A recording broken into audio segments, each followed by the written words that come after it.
సంగీతం అంటే పల్లె గ్రామాల్లో పాడుకునే పాట. మరి ఇది శాస్త్రీయ సంగీతం అంటారు. శాస్త్రీయ సంగీతం అని అంటే శాస్త్రబద్ధంగా సంగీతం ఎలా ఉండాలో దీనిలోనే మిగిలిన సంగీతాలన్నీ కూడా ఏర్పడాలి. అలాగే వాళ్ళ లలిత సంగీతం అని ఉంటుంది. లలిత సంగీతం అంటే చాలా సున్నితంగా లేటెస్ట్గా వచ్చినటువంటి పాటలు పాడుకునేవి. అవి చాలా మరుగున ఉంటాయి, ఎవరికి వినబడవు. ఎవరో ఎక్కడో బాగా తెలుసుకొని లలిత సంగీతం వినాలనుకున్న వాళ్ళు వింటారు. శాస్త్రీయ సంగీతం అయితే అప్పుడప్పుడు తరచుగా వినబడుతుంది, కానీ మనం పట్టించుకోం. వీడెవడో ఇలా పీక్తో పాడుతున్నాడు ఏంటన్నాను చూద్దాం. సినిమా సంగీతం తరచుగా వింటాం, అదే మనకి ఇంట్రెస్ట్. కానీ సినిమా సంగీతం మనకి ఎప్పుడు కూడా గౌరవాన్ని, మంచిని, మర్యాద తెచ్చి పెట్టదు. ఏదో పాడుతుంటాం, సరదా ఆనందం వింటాం, సినిమా చూస్తాం, పాటలు వింటాం. కానీ శాస్త్రీయ సంగీతం ఇది నేర్చుకుంటే మంచిది. అయితే సంగీతం అంతా నేను వచ్చి నేర్పగలనా? నేర్పలేదు. నెక్స్ట్ ఎలాగుంటారో మీకు టేస్ట్ ఒక పాట మాత్రం చెప్తాను. చెప్పే ముందు మీరు ఎప్పుడైనా సాయంకాలం టీవీలో ఎక్కువ ఏ ఛానల్స్ చూస్తారు? మా టీవీ, జీటీవీ, ఎంటీవీ. మరి ఎస్వీబీసీ ఛానల్ ఎప్పుడైనా చూస్తుంటారా మీరు? చేతులు ఎత్తండి. ఎస్వీబీసీ ఛానల్ ఎవరు చూడకండి, అవే మంచివి కాదు కదా. మంచివన్నీ వదిలేసి చెడ్డవన్నీ చూస్తున్నారు. ఎస్వీబీసీ ఛానల్లో చక్కని కథలతో కూడిన నాటకాలు, మంచి సంగీతం, ఏదైతే మంచి అయితే ఉందో అదే చూపిస్తారు అక్కడ. మిగిలిన ఛానల్లో లాగా సీరియల్స్ ఒకటి పొడుచుకోవడం ఎలాగా, విషం ఎలా కలపాలి, ఎలా సూటిపోటి మాటలు మాట్లాడాలి, ఇవన్నీ మనం మిగతా ఛానల్స్ నుండి తెలుస్తుంటాయి, మనం బాగా నేర్చుకుంటుంటాం. అది కాదు, ఎస్వీబీసీ ఛానల్ చూడండి, భక్తి ఛానల్ చూడండి, సప్తగిరి ఛానల్ చూడండి. మీ జీవితానికి ఉపయోగపడే మంచి విషయాలు, మంచి అవసరాలు కూడా చూడాలి. మరి అవి అవసరమా, ఏం అవసరమా? మరి ఎందుకు చూడరు మీరు? మరి ఎస్వీబీసీ ఛానల్స్లో సంగీతం ఎలా ఉంటుందో, వాళ్ళు ఎలా నేర్చుకుంటుంటారో, పిల్లలు ఎలా నేర్చుకుంటూ ఉంటారో, ఒక్కోసారి వాళ్ళు ఎలా కచేరీలు చేస్తుంటారో అది నేను చెప్తాను. శాస్త్రీయ సంగీతం అంటారు. ఏ సంగీతం అంటారు? లేకపోతే భక్తి సంగీతం. శాస్త్రీయ సంగీతం అనకపోతే ఏమంటాం? భక్తి సంగీతం. సినిమా పాటల్లో ఒక అమ్మాయి అబ్బాయి పాటలు పాడుతున్నట్టు ఉంటుంది. భక్తి సంగీతంలో భగవంతుని మీద పాటలు పాడుతున్నట్టుగా ఉంటుంది. మనం ఈ పాటలు నేర్చుకుంటే ఎప్పుడైనా దేవాలయం దగ్గర కూర్చొని పాడుకోవచ్చు, లేకపోతే ఇంట్లో పూజ చేసుకుంటూ పాట పాడుకోవచ్చు. ఇలాంటివి మనకు ఉపయోగపడతాయి జీవితంలో. మీరు మళ్ళీ పెద్దవాళ్ళు అయిన తర్వాత మీ పిల్లలకి మీరు నేర్పించుకోవచ్చు. మీ పిల్లలకి మీరు నేర్పించుకోవచ్చు. సరే, మీకు ఎంతవరకు ఉపయోగపడుతుంది? కాబట్టి చక్కగా నేర్చుకోవడం కోసం మీరు ప్రయత్నం చేయండి. నేను చెప్తాను, చెప్పినట్లుగా మీరు అనడానికి ప్రయత్నం. తాళంతో సహా నేర్చుకోవాలి. తాళం అంటే తలుపులకు వేసే తాళం కాదు. అంటే మళ్ళీ తాళం అనగానే, తాళం అంటే చేతితో దెబ్బలు వాయించాలి. చేతితో దెబ్బలు వాయించాలి.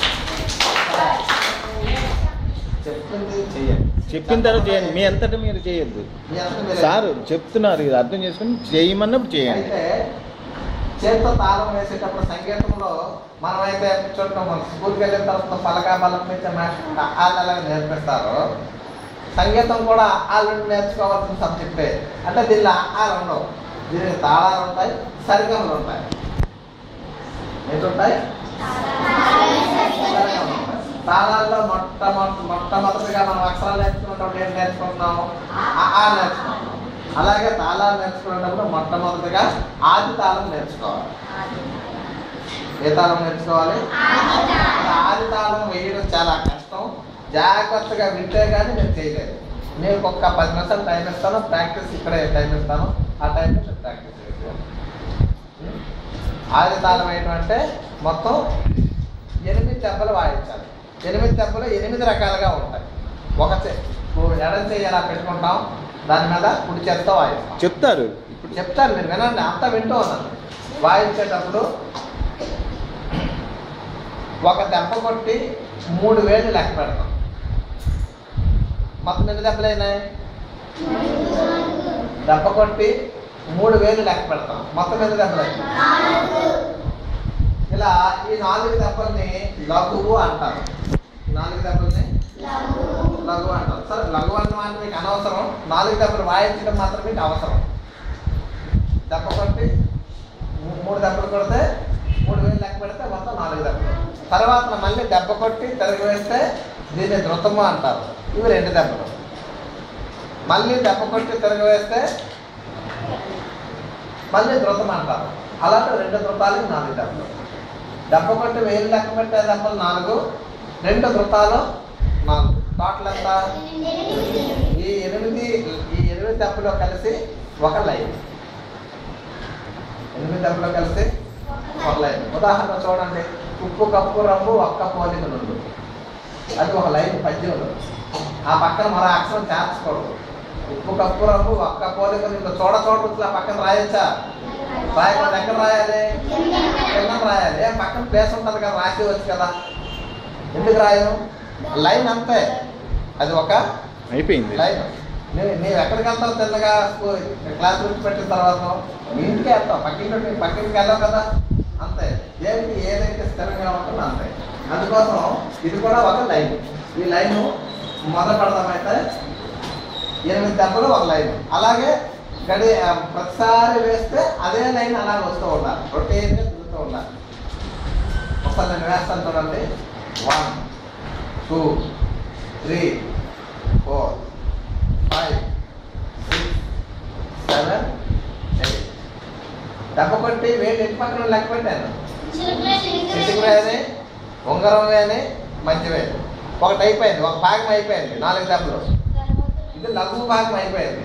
ధృత భాగం 2 ధృతాలు వేయాలి. దెబ్బ కొట్టి తిరిగి వేయాలి, మళ్ళీ దెబ్బ కొట్టి తిరిగి వేయాలి. మొత్తం 8 దెబ్బలు.